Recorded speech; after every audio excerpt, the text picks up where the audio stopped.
Hello दोस्तों, स्वागत है आप लोग का। तो चलिए देखते हैं दैनिक जागरण में कौन कौन सा न्यूज़ इंपॉर्टेंट है, हम एक बार देख लेते हैं। देखो 2019 के चुनाव के लिए प्रियंका गांधी को भी उतारा गया है, तो ये इनका ट्रम्प कार्ड कह सकते हैं एक तरह से। मुझे तो एटलीस्ट पहले से पता है, क्योंकि हम इतनी दिनों से पढ़ रहे हैं। मैंने बहुत सारे बच्चों को कहा था कि हो सकता है कि इनको क्या करा जाए, लास्ट में लॉन्च किया जाए, मतलब गवर्नमेंट के खिलाफ। ठीक है, जो अभी तत्कालीन गवर्नमेंट है। देखो ये हमारे एग्जाम पॉइंट ऑफ व्यू से इंपॉर्टेंट नहीं है, बस ऐसे मैंने बता दिया था। भारत की आर्थिक विकास दर सबसे तेजी बनी रहेगी, यूएन ने कहा, यूनाइटेड नेशन ने कहा है। तो आपको ये पॉइंट पढ़ना है, आपके एग्जाम पॉइंट ऑफ व्यू से इंपॉर्टेंट हो जाता है। ठीक है, आगे बढ़ते हैं। देखो अब ये जो लोग नौकरियां भरने वाले उनके लिए इंपॉर्टेंट है। 2.25 लाख नौकरियां और आएंगी। ठीक है, तो आपको याद रखना है, ये आप पढ़ सकते हैं। आपके एग्जाम पॉइंट ऑफ व्यू से तो इंपॉर्टेंट नहीं है, बट आपके कैरियर के हिसाब से ये इंपॉर्टेंट है। ठीक है, तो चलिए आगे बढ़ते हैं। अब देखो सिटी न्यूज़ नॉर्मली क्या होता है, दिल्ली के बारे में होता है, तो ये आप याद रखिएगा। बाकी यहाँ पे देखो आपको पता है 26 जनवरी का अभी परेड का रिहर्सल चल रहा है। ठीक है, तो अभी आपको 26 जनवरी का प्लीज़, आपको जो 26 जनवरी का जो एक रिहर्सल के बाद जो एक आप 26 जनवरी को आप देखो परेड होती है ना, परेड में जितनी संस्कृतियाँ दिखाई जाती है, प्लीज़ आप उसको देखा करिए, क्योंकि उसमें से ना क्या होता है कि आपको एग्जाम में क्वेश्चन बनने के चांसेस बहुत ज़्यादा हो जाते हैं। तो प्लीज़ उस चीज़ को आप देखा करिए, आपके लिए बहुत ज़्यादा इंपॉर्टेंट हो जाते हैं। प्रवासी भारतीय दिवस देखो कहाँ पे हुआ था, तो 21 से 23 जनवरी के बीच वाराणसी में हुआ था, पहली बार हुआ था। तो ये याद रखिएगा, वाराणसी उत्तर प्रदेश में। तो ये पॉइंट आपके एग्जाम पॉइंट ऑफ व्यू से इंपॉर्टेंट हो जाता है। ठीक है, चलिए आगे बढ़ते हैं। अब देखो ये भी आप याद रखिएगा, ठीक है, कि शिक्षा की गुणवत्ता सुधारने के लिए अपनाई 5 सूत्री रणनीति। ठीक है, तो नीति आयोग के 7 कार्यक्रम के तहत ये क्या क्या क्या इसकी व्यवस्था की गई है। तो आप इसको प्लीज़ एक बार इसको जरूर पढ़िएगा, आपके एग्जाम पॉइंट ऑफ व्यू से इंपॉर्टेंट हो जाता है। बाकी देखो राजनीति से मामला है रिलेटेड, तो बहुत सारे हमारे हमारे एग्जाम पॉइंट ऑफ व्यू से इंपॉर्टेंट नहीं होते हैं। ठीक है, तो इसमें देखो ठीक है, पॉलिटिकली मामला सारा दिया हुआ है, तो ये हमारे लिए इंपॉर्टेंट उतना नहीं होता है।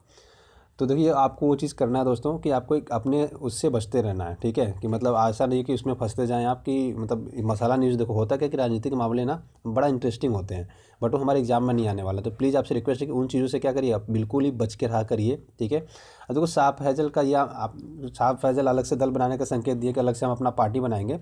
बट साफ फैजल से मेंस में आपसे क्वेश्चन ऐसा पूछा जा सकता है कि आज के टाइम पे जो आईएएस है ना, बहुत ज़्यादा ड्रॉप आउट रेशियो बढ़ता जा रहा है। पहले आईएएस की नौकरी ऐसी होती थी जो बहुत ही प्रेस्टिजियस होती थी, बट आज के टाइम में आईएएस से ड्रॉप आउट रेशियो भी बहुत ज़्यादा होता है। मतलब आईएएस की नौकरी करते हैं 1-2 साल, उसके बाद रिजाइन दे देते हैं, 4 साल बाद रिजाइन दे देते हैं। तो ये ट्रेंड भी आज के टाइम में बहुत ज़्यादा फैल रहा है। उसमें मैंने एक आर्टिकल भी हमने डिस्कस किया था, क्या था, द हिंदू में एक हफ्ते पहले आया था आर्टिकल, कि आपके आज के टाइम पे क्या है कि प्रशासनिक जो सेवा में काम कर रहे हैं, जो आईएएस आईपीएस है, उनको काम करने की पूरी फ्रीडम नहीं दी गई है, पॉलिटिकल पार्टियों के अंदर दबाया जाता है, पॉलिटिकल पार्टी के द्वारा। तो अब क्या है कि आईएएस धीरे धीरे निकल के कहाँ ज्वाइन कर रहे हैं, पॉलिटिकल पार्टियाँ ज्वाइन करने की राह पे आगे बढ़ रहे हैं। तो ये मैंने आपसे डिस्कस कर लिया। बाकी कुंभ मेला आप तो बता रखे हैं, बहुत बार हमने, कुंभ चल रहा है तो आप याद रखिएगा। ठीक है, कुंभ मेले में क्या होता है, 3 नदियों का संगम माना जाता है। कौन कौन सा, आपका गंगा यमुना सरस्वती का, तो ये भी याद रखिएगा। ठीक है, बाकी ये कांग्रेस से रिलेटेड है, मतलब पॉलिटिकली रिलेटेड है, तो हमारे लिए क्या है, इंपॉर्टेंट नहीं है। दुर्लभ बीमारियों से उपचार में सुस्ती, तो देखो ये आप याद, ये आर्टिकल आपको पढ़ना है। ठीक है, बीमारियों से रिलेटेड है, तो आपको ये है, ये आपके मेंस पॉइंट ऑफ व्यू से इंपॉर्टेंट हो जाता है। कर्ज माफ़ी नहीं है लाभकारी, मूल्य मांगे किसान। अब देखो कर्ज माफ़ी हमने बहुत बार डिस्कस किया कि देखो ये क्या है कि बहुत ज़्यादा अच्छी चीज़ नहीं है। इसके अलावा क्या है कि न्यूनतम समर्थन मूल्य की बात की जाती है, किसानों की आय दोगुनी करने की बात की जाती है। उसके साथ साथ क्या कहा जाता है कि हम कुछ ऐसा स्कीम्स ला सकते हैं जिससे यूनिवर्सल बेसिक इनकम की बात की जाती है। तो हम कुछ ऐसा कर सकते हैं कि कुछ और आइडिया सोच सकते हैं, जिससे कि हम कर्ज माफ़ी के बजाय ना कुछ और इनको दें, कि जो किसान किसी बट्टा किसानी करते हैं, तो किसी का लैंड लेके वहाँ पे खेती करते हैं। अब उसको तो कोई लोन नहीं ले रखा था उसने, तो उसको कोई कर्ज माफ़ वगैरह कुछ फ़ायदा नहीं होता। या फिर बड़े किसान ने इसको इसी लैंड को दिखा कर लोन ले रखा होता है, तो बड़े किसान का लोन माफ़ होता है, जबकि लेना देना इसका बड़े किसान का कुछ नहीं होता, जिसका ये ज़मीन होता है। तो ऐसे बहुत ज़्यादा केसेस देखे गए हैं, तो इसको आप पढ़िएगा, आपके एग्जाम पॉइंट ऑफ व्यू से इंपॉर्टेंट हो जाता है। ठीक है, अंतरिम बजट, तो अंतरिम बजट एक बार ये जरूर पढ़िएगा, थोड़ा सा आपको सीखने को यहाँ से मिल जाएगा कि अंतरिम बजट कैसे काम करता है। तो अंतरिम बजट देखो नॉर्मली क्या होता है कि जब सरकार का लास्ट ईयर होता है ना, तभी अंतरिम बजट लाई जाती है, क्योंकि देखो गवर्नमेंट चेंज होने की होती है, तो कार्रवाई 3 से 4 महीने के चलाने के लिए 3 महीने के लिए अंतरिम बजट लाया जाता है। 3 महीने का पूरा बजट हो जाता है, 3 महीने में कैसे गवर्नमेंट चलेगी।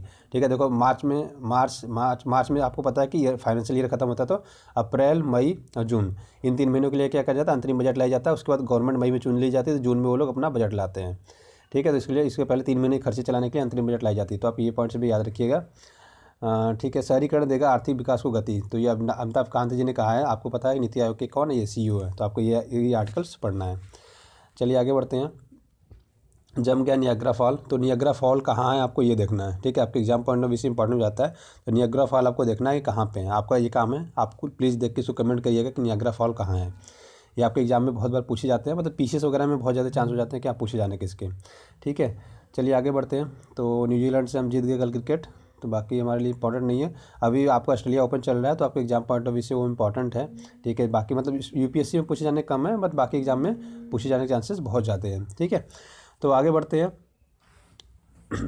अब देखो ये आपके लिए बहुत ज़्यादा इंपॉर्टेंट हो जाता है। पेट्रोलियम की खोज में जलीय जीवों को डाल रहे हैं संकट में। ये इतना इंपॉर्टेंट है कि हम मतलब ये सोच लो कि बहुत ज़्यादा इंपॉर्टेंट है ये, क्योंकि हो क्या रहा है कि हम डेवलपमेंट कर रहे हैं पोर्ट पे, ठीक है, या फिर बहुत ज़्यादा पेट्रोलियम से रिलेटेड चीज़ें कर रहे हैं, तो हम क्या कर रहे हैं, जो जंगल जो आप समुद्री जीव है ना, उनको मतलब विलुप्त होते जा रहे हैं। मतलब जितनी भी हम कंस्ट्रक्शन से काम करें, चाहे अंदर समुद्र में करें चाहे आप किनारे करिए, इससे क्या कि बहुत मतलब सारे ही क्या हो रहे हैं, प्रभावित हो रहे हैं। ठीक है दोस्तों, चलिए अब रिवीजन करते हैं। मैंने द हिंदू मतलब दैनिक जागरण का राष्ट्रीय संस्करण बता दिया कि आपको क्या क्या इसमें पढ़ना है और क्या नहीं पढ़ना है। तो देखो जो मैंने पॉइंट्स बताया वो आपके एग्जाम पॉइंट ऑफ व्यू से इंपॉर्टेंट है। एक चीज़ हमेशा आप ध्यान रखिएगा कि जितने भी न्यूज़पेपर होते हैं वो बस आईएएस की तैयारी करने वाले बच्चों के लिए नहीं होते हैं, वो आईएएस की तैयारी करने वाले के लिए भी होता है, एक जो बंदा स्वीपर का काम कर रहा है उसके लिए भी होता है, एक ऑफिस में अटेंडेंट का काम करता है उसके लिए भी होता है, एक जो आईएएस अफसर बन चुका है उसके लिए भी होता है, और एक समाज में जो लोग किसान होता है उसके लिए भी होता है, और देखिए और एक टीचर होता है उसके लिए भी होता है, मतलब हर वर्ग के लिए होता है। तो आपके लिए जो इंपॉर्टेंट है बस आपको वही पढ़ना है, ऐसा नहीं कि पूरा न्यूज़पेपर पढ़ना है। तो आप ये चीज़ याद रखिएगा। ठीक है, चलिए रिवीजन कर लेते हैं दोस्तों, रिवीजन करते हैं। ठीक है, तो देखो अब ये साउथ अमेरिका का मैप है, अगर इसमें देखें तो देखो लैंडलॉक कंट्री की बात करें तो आपका बोलाविया और पराग्वे क्या है, लैंडलॉक कंट्री है, तो आपको ये इतना याद रखना है। बाकी कंट्री की बात कर ले तो कोलंबिया है, वेनेजुला है, Guyana, Suriname, French Guiana, Brazil, ठीक है, यहाँ पे Uruguay, Argentina, Chile, Peru, Ecuador, और आपका बोलाविया और पराग्वे, ये दोनों लैंडलॉक कंट्री है, और इसको आप बीपी से याद रखिएगा, ब्लेंडर प्राइड से। ब्यूनस आयर्स क्या अर्जेंटीना की राजधानी है, यहाँ पे क्या हुआ G20 का समिट हुआ, तो आपके लिए इंपॉर्टेंट हो जाता है, तो इसलिए याद रखिएगा इसको। कैस्पियन सागर की बात करें तो रसिया है, ईरान है, अजरबैजान है, कजाकिस्तान है और तुर्कमेनिस्तान है। उज्बेकिस्तान की बॉर्डर नहीं लगती, तो आप ये पॉइंट्स याद रखिएगा। अध्यादेश क्या होता है, आर्टिकल 123 है जो राष्ट्रपति को अध्यादेश जारी करने की शक्ति देता है।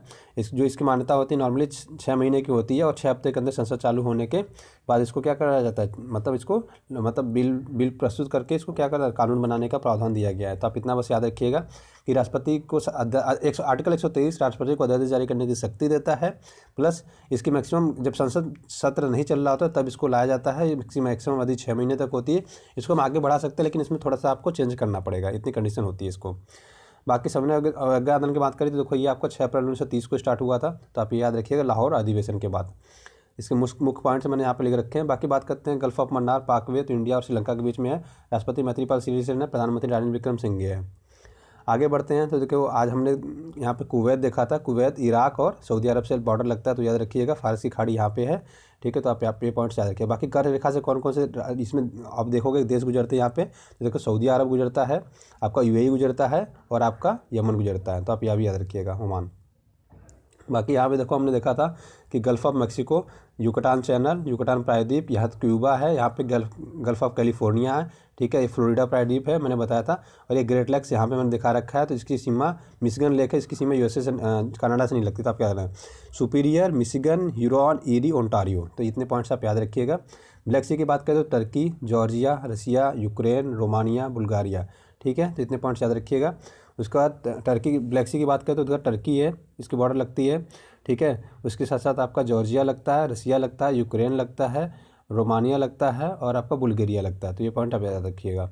आगे बात करते हैं हम सुलूसी की। सुलूसी का आपको पता है कि फिलीपींस और मलेशिया के बीच में है, ठीक है।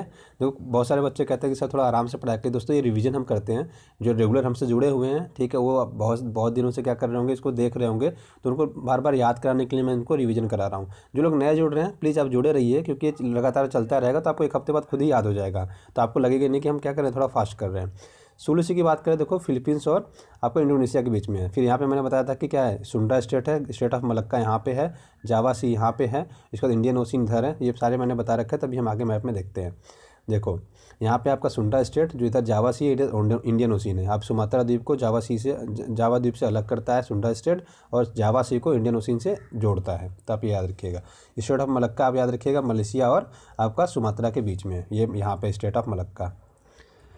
आगे बढ़ते हैं। आप कांडला की बात करें तो कांडला इंडिया में है, ग्वादर पाकिस्तान में, चाबहार और बंदर अब्बास ईरान में है, तो आप ये पॉइंट्स याद रखिएगा, एग्जाम पॉइंट ऑफ व्यू से इंपॉर्टेंट हो जाता है।